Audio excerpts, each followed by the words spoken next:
碎步，跟住喺側邊，跟住 roll ball。好，再做多次。碎步，跟住側邊兩隻腳之間 roll ball。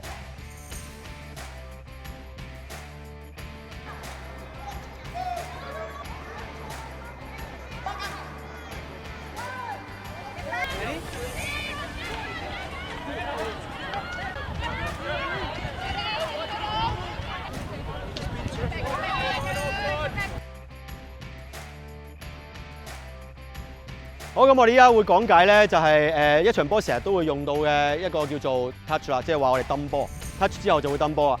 咁一陣咧，球員咧就會示範翻咧，我哋拎住個波，咁跟住我哋首先就要做一個 footwork 啦，跑到去防守牽引住佢碎步嘅，咁跟住作出一個 touch 之前咧，就要係踏出去防守嘅左邊或者右邊，咁將個波按喺兩隻腳之間，同埋重心要低嘅。咁依家睇一睇示範，碎步跟住。做一個 footwork 喺人哋嘅側邊執翻起啦，碎步跟住重心低，兩隻腳之間完成。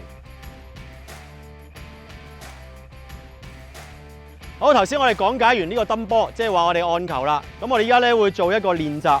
咁緊記，當你持球嘅時候，一定要有 footwork 話個碎步，希望咧牽引住個防守。咁同埋咧重心要低喺蹬波嘅時候，可以開始練習。